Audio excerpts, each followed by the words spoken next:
It's Christmas again!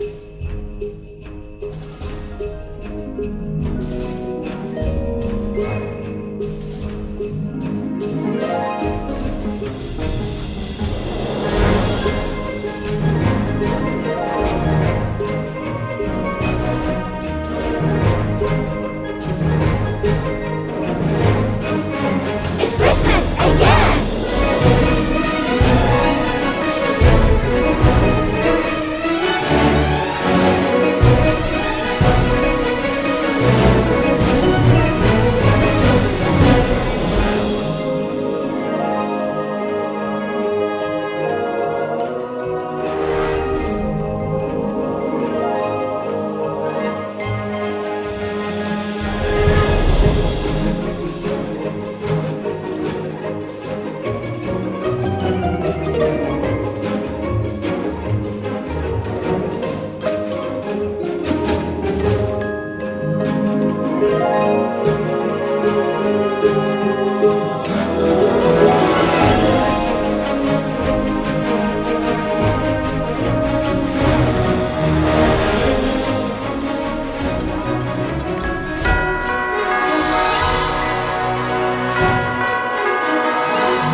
Is the music done? Okay. Hello, random person who clicked on this. Happy holidays and Merry Christmas. So, Santa Claus. He delivers gifts, invades your privacy, and can breakdance for a Capital One commercial once every year. What you are about to witness is me jumping into the Santa Claus rabbit hole of conspiracy theories. So get ready, because I'm about to answer the door. Oh, hello. I did not see you there. Come inside. It's a little bit warmer in here. Now I gotta go backwards like them pickup trucks. Oh, stupid Minecraft doors. Okay.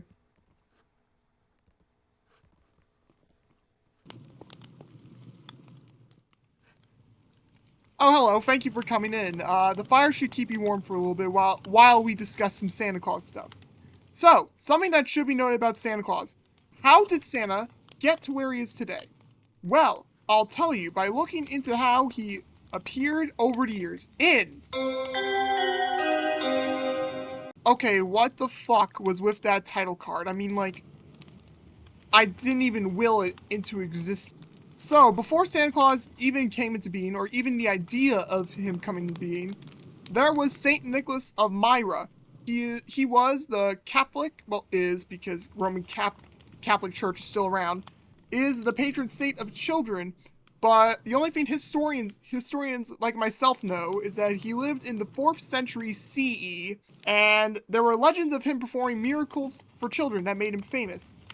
He also became popular during the medieval period through the works of artists during that time frame, such as this 1292 Russian painting of St. Nicholas.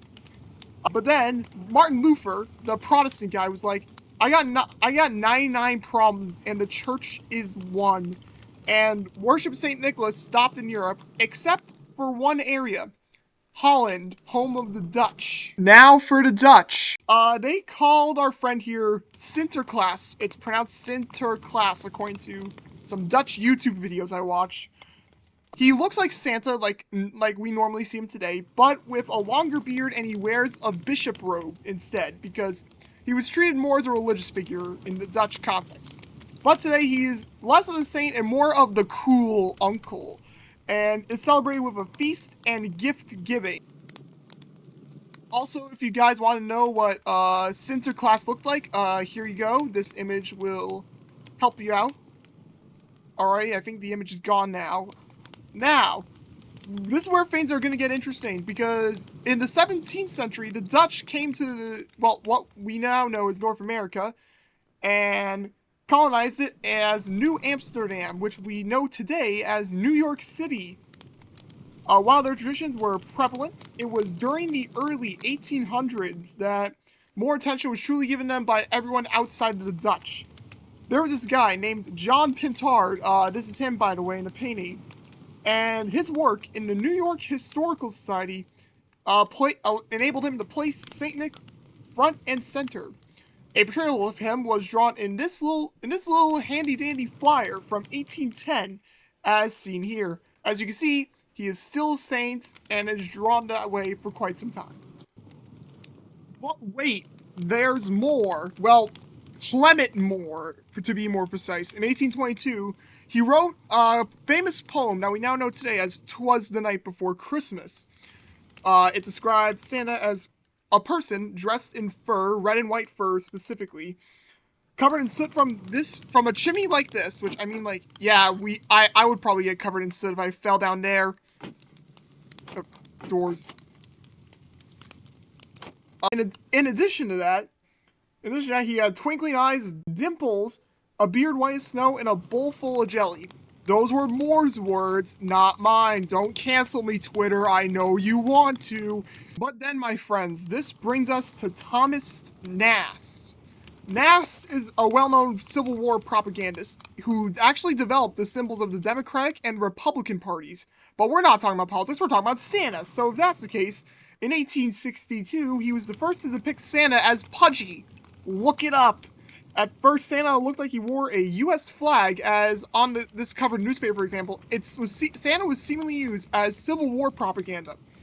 Nast would then go on to depict Santa for 30 more years, and is credited for placing Santa at the North Pole and giving him his now iconic red robe fur.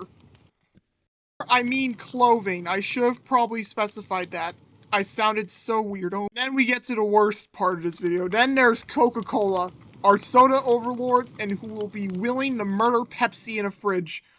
In the 1920s into the Great Depression, Coca-Cola, the Coca-Cola company, commissioned artist Haddon Sundblom to draw Santa as the Jolly Man that we know today, as seen here in this one billboard sign, which, as you can tell, they did a good job, because that design is held up. It's still seen today. Oh, okay, that was a mouthful. But with the basic idea out of the way, we can now move on to my favorite part. How does Christmas Eve even get done in the first place? In order to do that, we're gonna have to head upstairs and on to section 2. Hey, transition guy, could you please do a hard cut, like, right here, you idiot? There we go. That took like 20 years to get up here, but, welcome to my Santa sleigh. I made this specifically as a Christmas decoration, but I can use it as a functional sleigh. More importantly, I could sit down here and talk to you guys. So, now that we are up here on the second floor, and now that you also know how Santa got his drip, we can now ask, how does Santa get stuff done in one night? In order for us to do that first, we need to do maths. Specifically, we need to calculate the number of households. When I refer to households, I'm referring to the number of houses that Santa has to visit on Christmas Eve. As of 2024, the current world population is 8.2 billion. And out of this number, around 2 billion people celebrate Christmas each year. What I'm going to do is I'm going to divide this number by 3, because at minimum for me, what qualifies as a household is 2 parents with 1 kid in it. But if you are a single parent, we can also divide this number by 2, because 1 parent, 1 child, problem solved right there. So, with that in mind, Santa would have to roughly visit between 667 million to 1 billion households each Christmas. After we get our household calculations, we are now going to take that number and multiply it by 2. This would get us the minimum number of cookies Santa eats on Christmas Eve. In theory, this would mean Santa would consume 1.3 to 2 billion cookies, depending on if he actually eats 2 cookies. This number will very much be smaller due to Santa possibly not eating all those cookies at once. As for glasses of milk, he would certainly drink 1 from every household if they provide milk. Therefore, the number of milk glasses drunk is the same number as the number of households, 667 million to 1 billion glasses of milk. So, to put this all into perspective for you, we must consider Santa's calorie intake. On average, a typical chocolate chip cookie contains 70 calories, and 103 calories are in milk. At the minimum, Santa would be gaining 93.3 billion cookie calories and 68.7 billion milk calories. In total, that would be 161 billion calories. How can he even live? I mean, like, look, I eat like 4 cookies and I'm done right there. This man is eating he's eating way too much crap for him. So, how are we going to explain this problem then? Okay, so in order for us to explain the whole entire, let's just say, cookie milk drama, there are 2 ways that we can. 2 theories, per se. The first is that Santa has access to a 3D printer at the North Pole or on his sleigh directly that can 3D print out organs that will be transplanted into his body. That way, he always has healthy heart, lungs, kidney, liver, etc. Maybe even appendix. I don't know. I don't know if Santa has one of those. But what I do know is that 3D printing, in regards to organs and living things inside our bodies, is getting there because as of August of this year, Harvard University successfully 3D printed out red blood cells. Here's a photo of the article, and I'll put it in the description of the video, so that then you guys can give it a read. But then, there is another theory, one that is a little bit more darker and morbid in comparison to the 3D printer idea. And that is... What the fuck? Now that we're here with this, let's get this discussion started. So, coming from my friend Boneyhead, as well as from this comedic skit, which I will put up here, like right now, and then I'll link it in the description too, is called the Santa clone theory. How this theory works is like this. When Santa enters a chimney, billions upon billions of clones of him are made to do his work for him. Everything proceeds as normal, but then the milk and cookies come in. All but one of the Santas has lactose intolerance, which means when these Santas eat the cookie milk, they instantly have a heart attack, die, and then a body disposal comes in from the chimney to pick up the body. I know, pretty morbid, but we should probably move on to a different question. How does Santa travel? Under typical depictions, as you can see right here, Santa normally would fly with a sleigh pulled by reindeer. I can only fit 2 on the roof. Don't sue. But what we do know is that for traveling, we can confirm that NORAD, a US governmental organization, tracks Santa every year on Christmas Eve. All because of a Sears Santa hotline going horribly wrong. We know from other areas that Santa and the Air Force are probably in cahoots with each other, meaning they're good friends. Or there's some sort of elf surveillance group that tells NORAD some information on where Santa goes. Most likely, in order for him to get to everywhere on the globe all at once, he would probably have to travel at light speed or even hyper speed. Maybe even ludicrous speed! But the big question and trouble comes in this question. How the hell is Santa able to travel around the globe in one night? For that, you are going to have to follow me. Now that we are here in this super flat world, we can now move on to our next section. Santa does have another way of traveling besides going at ludicrous speed, and that is wormholes. As you can see by this diagram right here, this is what a wormhole looks like. A wormhole is a tunnel in space and time that can be used to reduce the distance between 2 points in our universe. It basically cuts down travel time. In order to demonstrate this phenomenon to you guys in an easy to see way, we are going to do this. Here we are in Gary's mod.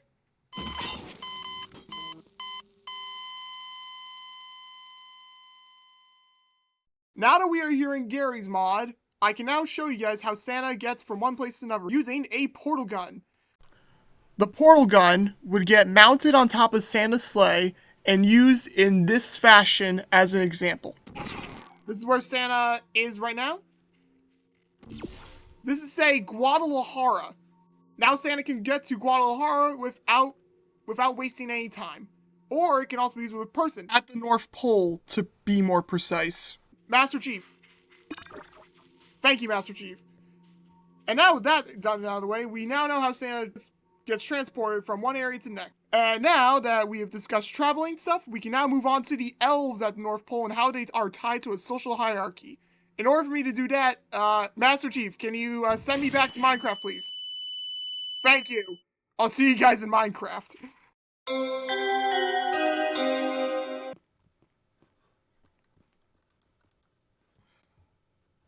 Okay, now that I'm back from getting hit by an RPG in Gary's mod, we can now talk about the elves at the North Pole. Oh boy, the elves. So, what I'm going to be talking to you guys about is how there's basically a social hierarchy at the North Pole. It should be obvious that Santa Claus, Mrs. Claus, and the reindeer, this will indeed include this guy, Frasher, from the Prep and Landing film, are clearly at the top of the social pyramid. The only reason why I'm thinking there's a social hierarchy at the North Pole is because of the Polar Express book, not the film. I haven't seen the film. Don't question me on that.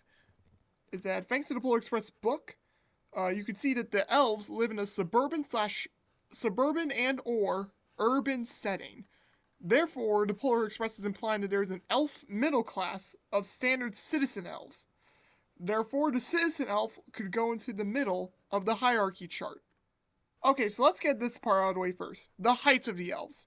On average, North Pole elves can range in heights of 13.5 to 22.4 inches tall.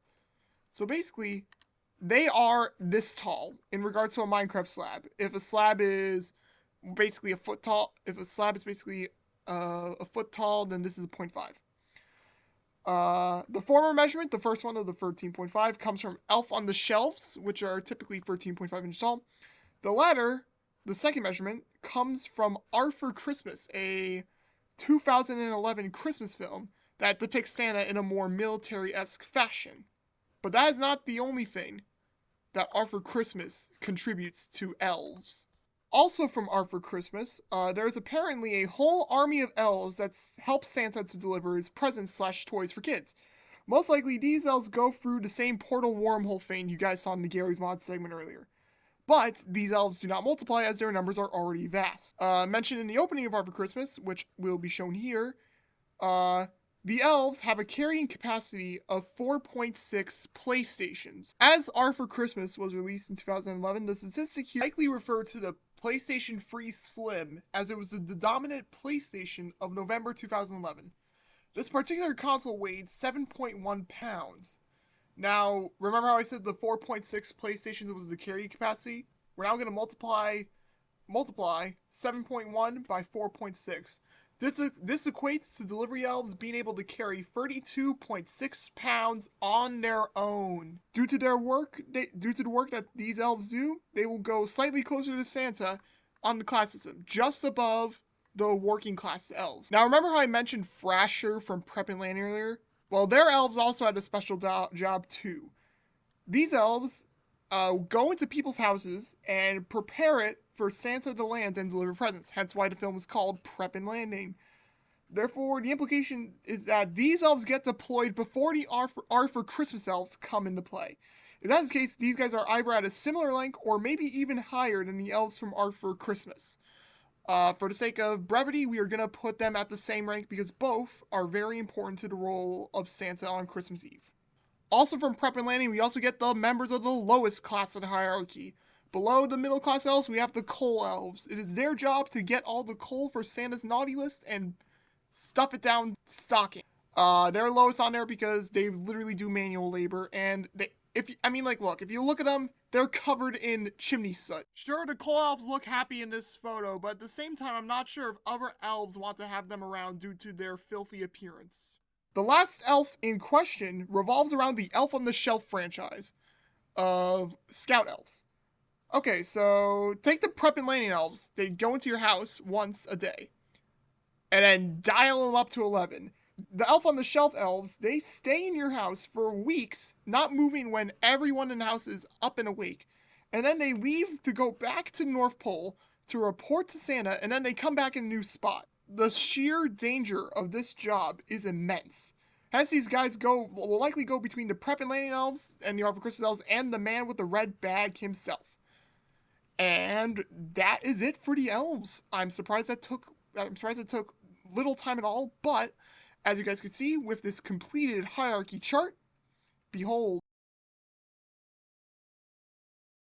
And that is how the hierarchy at the North Pole runs.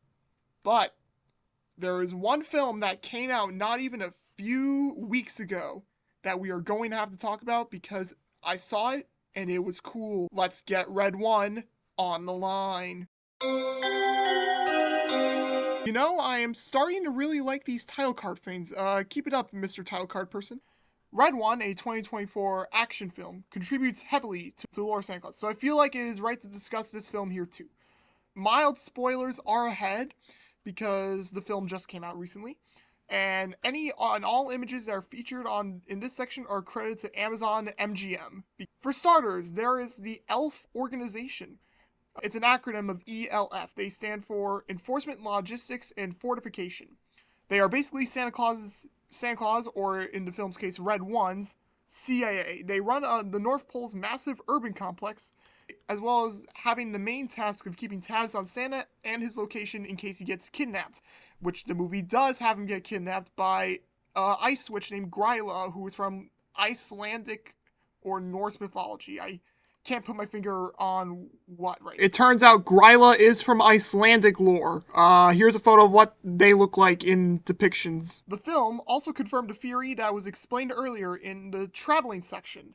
Santa and the US military are indeed friends, and the military helps to cover Santa when he jumps to ludicrous speed. Santa's sleigh does indeed go to ludicrous speed, so that's also confirmed too. Though we haven't really talked about Santa's reindeer. As you may know, there's Dasher, Dancer, Prancer, Vixen, Comet, Cupid, Donner, Blitzen, and Rudolph. Rudolph was not featured in Red 1, but all the other reindeer were. In an interesting departure from like regular Santa Claus depictions, all 8 reindeer here, minus Rudolph, you can actually take a look at this. This is what they look like, by the way, in the film. They all resemble extinct Megaloceros, or Irish elk. Here's a skeleton of it to offer a comparison. As you can see, they're very, very similar. The contribution here, Santa's reindeer might actually be a group of Irish elk that Red 1 saved from extinction and provided magical enchantments onto them in order for them to carry out Santa's mission and pull his sleigh across time, space, and through the world. The North Pole also received a massive upgrade in this film too. Instead of it being just like Santa's workshop and just like some reindeer stables outside, thank you, Dominic. Now North Pole is a massive urban city center that is concealed by a force field. Additionally, there are more prevalent fantasy creatures that have been shown in the film to work under Santa and help get his tasks done. Probably the most notable being some trolls that look like this emoji right here. Yes, they are actually people. I'm not even joking. So, Elf additionally made some very cool technology used by the film's main protagonist of The Rock. Well, not The Rock, I forgot his name, but that's besides the point. The main technology being a brace that's worn on the forearm. Red 1 also uses this, by the way, namely to shrink himself down to fit him and his presence down the chimneys. So we now know how Santa gets down chimneys easily. But in addition, this growing shrinking technology can also be used to cause toy cars and rock'em sock'em robots to become real, tangible objects that can then be shrunk back down to toy form later, meaning it offers convenient transportation. I wonder if Santa used that for his sleigh, though, because honestly, that would be pretty cool. That's really all I got for Red 1 because the movie was a bit of a blur, but I will say that, just honest opinion, the movie's underrated. You guys need to go watch it because it's a good movie to turn your brain off for an hour. But we can now move on to the weirdest section of them all, the miscellaneous section. So with that, we have reached our final point of Santa discussion, in which we're going to talk about the random stuff. I thought, hey, we might as well end it where it all began, so we are back here by the fireplace. Thankfully, you guys won't hear campfire noises because I realized it got annoying pretty quickly. Anyway, probably a good place to start would be where Santa is at the North Pole. So unlike the Red 1 film, I'm going to be considering global warming as impacting Santa's effort to deliver presents on Christmas Eve. As the polar ice caps melt and global temperatures rise, Santa needs a new base of operations. Therefore, my conspiracy theory is this.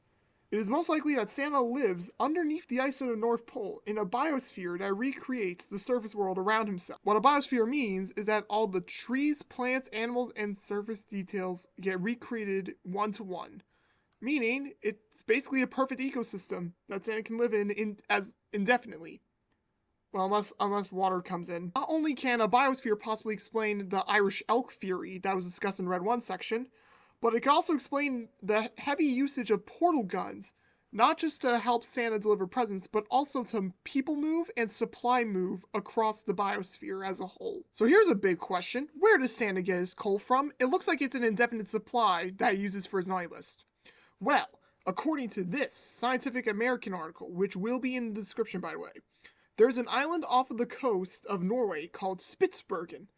From a combination of prehistoric climate change and tectonic plate action, former swamps in the area were compressed down into coal ravines. It is likely that Santa sends the coal elves that were discussed earlier in the yellow section here to this island in secret in order to get just enough coal for the naughty list every year. Before we move on to the last thing in the random section, there is one weird point that I have to address. It comes from the most controversial point that was brought up in the Objection.lol Christmas special. And here it is. Objection!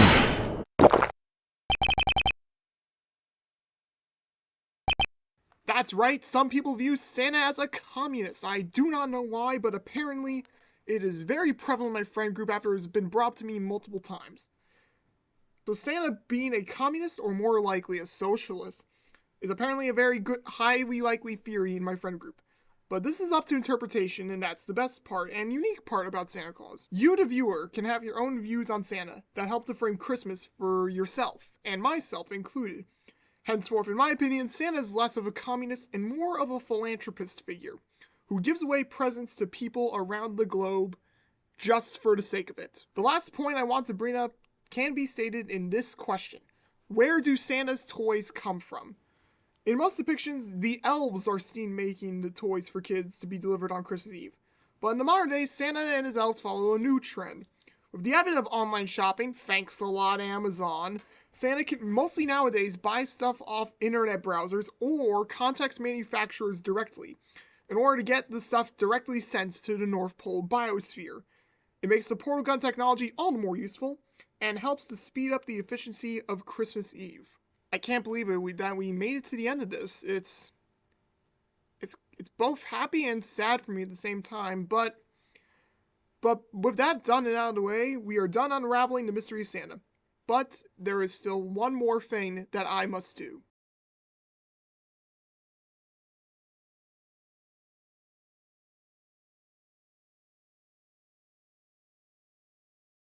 So, before we do leave, I kind of want to share with you guys my reasoning behind making this video. It's kind of hard to be positive in today's world. Year 2024 has been scary for many. The outside world is scary, and people around the globe have been enduring hardships like crazy. War, death, illness, politics, especially politics. Good lord, that feels been crazy. But while all this is a generalization, what matters here is that Christmas and Santa as a whole provides us all with time to reflect on the good that surrounds us each year.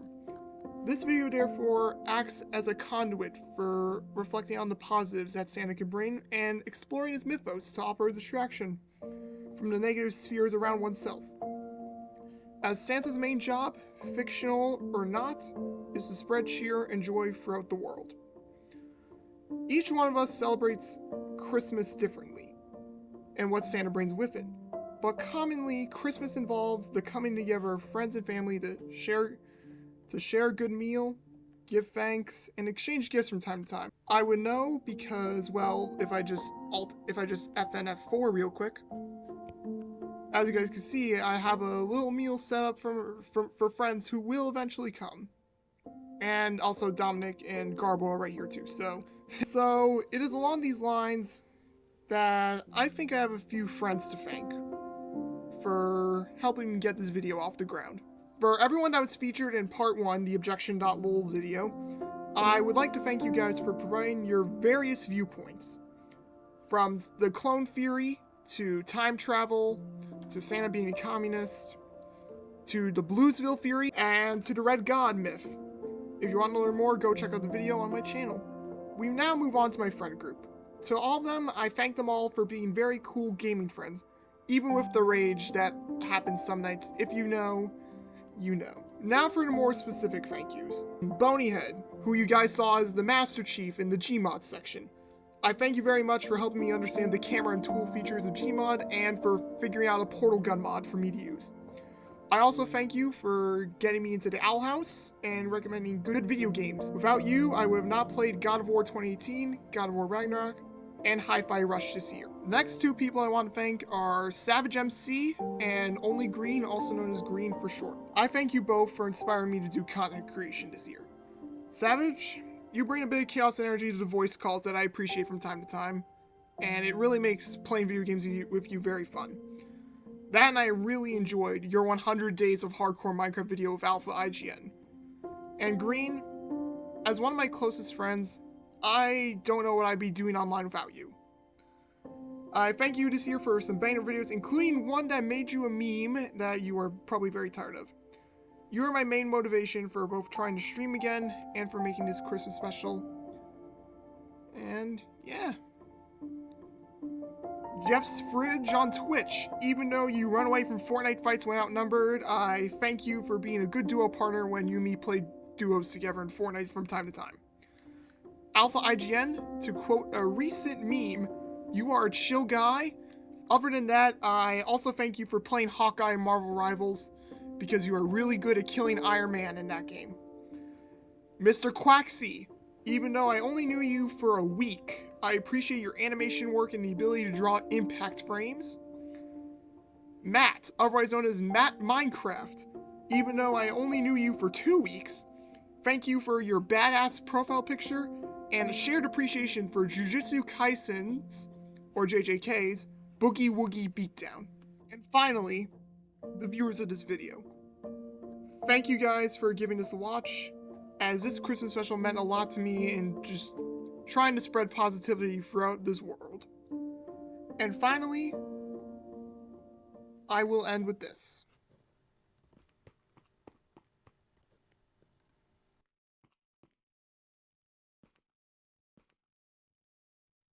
Stupid door again,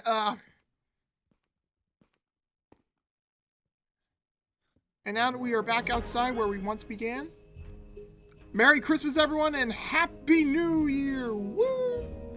Yeah, oh god, I'm flying, dang it! Anyway, I will see you all either next year for another Christmas special or streaming on Twitch.